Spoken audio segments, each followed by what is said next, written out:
ఈ కేంద్ర మంత్రులు ఏం చేస్తున్నట్టు?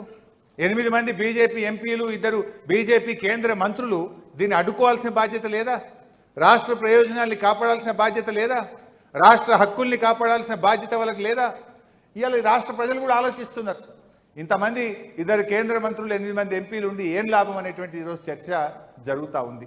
ఆంధ్రప్రదేశ్పై వరాల జల్లు కురిపిస్తూ తెలంగాణపై సవతి తల్లి ప్రేమను ప్రదర్శిస్తున్న ఈ కేంద్ర ప్రభుత్వాన్ని బీజేపీ అడగదు, మన రేవంత్ రెడ్డి కాంగ్రెస్ ప్రభుత్వం ప్రశ్నించదు.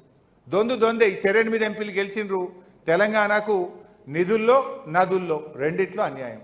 నెక్స్ట్ ఒక్క నిమిషం, ఇది నేను కిషన్ రెడ్డి గారికి లేఖ రాసిన. నేను ఆ రోజు ప్రెస్ మీట్ పెట్టి కిషన్ రెడ్డి గారు మీరన్నా పట్టించుకోండి, స్పందించండి, మన రాష్ట్రానికి అన్యాయం జరుగుతుంది అని నేను కిషన్ రెడ్డి గారికి లేఖ రాస్తే దీని మీద కూడా ఈరోజు వరకు స్పందన లేదు. నెక్స్ట్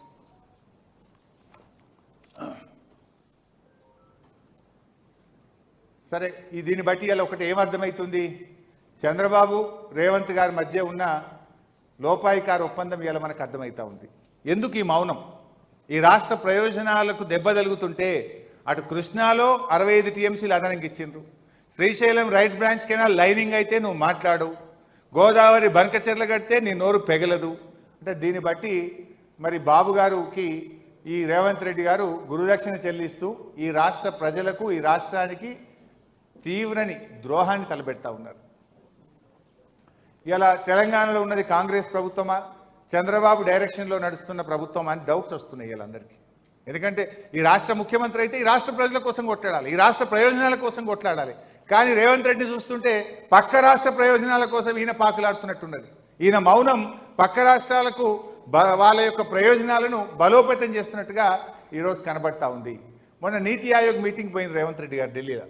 ఆనాడేమో అసెంబ్లీలో ఏమన్నాడు, మన రాష్ట్రానికి గుండు సున్నా వచ్చింది, ₹1 ఇయ్యలే బడ్జెట్లో, నేను నీతి ఆయోగ్ మీటింగ్ బైకాట్ చేస్తున్నా అన్నాడు.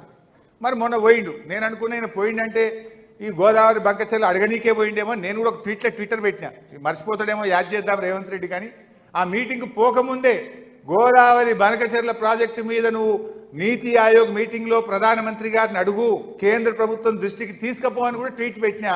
కానీ ఏమో మరి నీతి ఆయోగ్లో ఏం చేసిండో కానీ ఒక్క మాట అయితే మాట్లాడలే, అడగలే. కనీసం రేవంత్ రెడ్డి గారు ఆ ఇష్యూని రైజ్ కూడా చేసే ప్రయత్నం చేయలే. మరి కాంగ్రెస్ ప్రభుత్వం చంద్రబాబు యొక్క దూకుడును ఎందుకు అడ్డుకోలేకపోతుంది, ఎందుకు చోద్యం చూస్తున్నది అనేది ఇవాళ రాష్ట్ర ప్రజలు ఆలోచిస్తున్నారు. దీని మీద మన ప్రభుత్వం, నీటిపారుదల మంత్రి ఉత్తమ్ గారు, ముఖ్యమంత్రి రేవంత్ రెడ్డి గారు తెలంగాణ ప్రజలకు సమాధానం చెప్పాలని కూడా నేను డిమాండ్ చేస్తున్నాను. Next finally BRS party demands. ముఖ్యంగా కిషన్ రెడ్డి గారు, బండి సంజయ్ గారు ప్రధానమంత్రితో మాట్లాడి ఈ అక్రమ ప్రాజెక్టును అడ్డుకోవాలని చెప్పి మేము విజ్ఞప్తి చేస్తూ ఉన్నాం. ఎందుకంటే ఈ నెలాఖరులో వాళ్ళు టెండర్లు పిలుస్తున్నారు. నెలాఖరులో టెండర్లు పిలిచి జూలైలో వాళ్ళు పనులు ప్రారంభించబోతున్నారు. టెండర్లు పిలవకుండా వెంటనే నిరోధించాలని చెప్పి నేను కిషన్ రెడ్డి గారిని, సంజయ్ గారిని కోరుతా ఉన్నా. అండ్ మన రాష్ట్ర ప్రభుత్వాన్ని వెంటనే అఖిలపక్ష సమావేశం పిలవండి, ఆల్ పార్టీ డెలిగేషన్ను ఢిల్లీ తీసుకుపోయి కేంద్ర ప్రభుత్వం మీద ఒత్తిడి పెంచాలని చెప్పి 2వ డిమాండ్ పెడతా ఉన్నాం. 3వ డిమాండ్, అసెంబ్లీ స్పెషల్ సెషన్ పెట్టండి. రేవంత్ రెడ్డి గారు చాలా స్పెషల్ సెషన్లు పెట్టింది కదా మీరు. మన రాష్ట్రానికి ఇంత అన్యాయం జరుగుతుంటే అసెంబ్లీ ప్రత్యేక సమావేశాలు పెట్టి ఏకగ్రీవ తీర్మానం చేసి ఈ ప్రాజెక్టు కట్టడానికి వీలు లేదు, మా తెలంగాణకు అన్యాయం జరుగుతుందని అసెంబ్లీలో ఏకగ్రీవ తీర్మానం చేసి ఢిల్లీకి పంపుదాం, ప్రత్యేక అసెంబ్లీ సమావేశాలు నిర్వహించాలని చెప్పి కూడా మేము ప్రభుత్వాన్ని డిమాండ్ చేస్తూ ఉన్నాం. లాస్ట్ పాయింట్, సుప్రీంకోర్టుకు వెళ్దాం. ఎందుకంటే స్టాట్యుటరీ ఆబ్లిగేషన్స్ ఏది కూడా ఫుల్ఫిల్ అయితలేదు. జీఆర్ఎంబీ అనుమతి లేదు, సిడబ్ల్యూసి అనుమతి లేదు, అపెక్స్ కౌన్సిల్ అనుమతి లేదు, నీటి కేటాయింపులు లేవు, బుల్డోజ్ చేసి ప్రాజెక్టు కడుతున్న కనుక మనం సుప్రీంకోర్టుకు వెళ్ళాలి.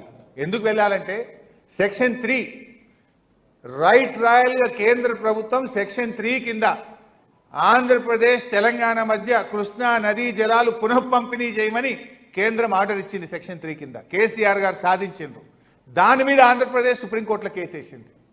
సెక్షన్ 3 వద్దు, 2 రాష్ట్రాల మధ్య నీటి విభజన చేయొద్దు అని ఆంధ్రప్రదేశ్ సుప్రీంకోర్టుకు పోయింది. మన హక్కును నదీ పరివాహక ప్రాంత ఆధారంగా మా నీళ్లు మాకు ఇయ్యండి అని హక్కును అడిగి మనం కేంద్రం నుంచి సెక్షన్ 3ని సాధిస్తే దాని మీద ఆంధ్రప్రదేశ్ సుప్రీంకోర్టుకు పోతుంది. మరి నువ్వెందుకు సుప్రీంకోర్టుకు పోవు? నువ్వెందుకు సుప్రీంకోర్టు గడప దొక్కి మన రాష్ట్ర హక్కులు కాపాడవు అని నేను అడుగుతా ఉన్నా. ప్రధానమంత్రిని నీతి ఆయోగ్ పోతావు, అడగవు. అపెక్స్ కౌన్సిల్ పెట్టమని జలవనరుల శాఖకు లెటర్ రాయవు. చంద్రబాబు నిలదీయవు. ఉద్యమానికి శ్రీకారం చుట్టవు. కనీసం సుప్రీంకోర్టుకు కూడా పోవు. అంటే ఏమర్థమవుతుంది? నువ్వు అడుగులకు మడుగులు ఒత్తుతున్నావు ఆంధ్రప్రదేశ్కు. ఈ రాష్ట్ర ముఖ్యమంత్రిగా ఈ రాష్ట్ర ప్రయోజనాల్ని నువ్వు దెబ్బతీస్తున్నావు. సో ఈ వెంటనే మా డిమాండ్స్ను మీద ప్రభుత్వం స్పందించాలని చెప్పి కూడా నేను ఈరోజు డిమాండ్ చేస్తున్నా. Next, that's it. Thank you.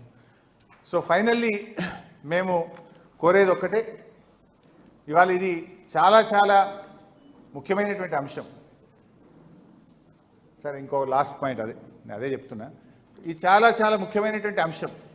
Revanth Reddy గారు ఎంతసేపు బురద రాజకీయాలు, కేటీఆర్ గారి మీద కేసు పెట్టి పిలిచి డైవర్షన్ పాలిటిక్స్, కేసు పెట్టి పిలుచుడు, లేదా కాళేశ్వరం మీద బురద జల్లుడు, ఇవి కాదు కదా. నువ్వు ముందు మన కాళేశ్వరంలో మన ఆ బ్యారేజ్ని వెంటనే మరమ్మతు చేసి మన నీటి హక్కులను కాపాడే ప్రయత్నం చెయ్యి.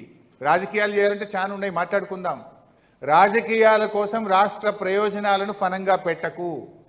కృష్ణా గోదావరి నదీ జలాల్లో మన హక్కులు కాపాడాలి. అదేవిధంగా బీజేపీ కేంద్ర మంత్రులు కూడా, మీరు ఈ రాష్ట్రం నుంచి కేంద్ర మంత్రులుగా ఉన్నారు, ఈ రాష్ట్ర ప్రయోజనాలు కాపాడాల్సిన బాధ్యత మీ మీద ఉంది.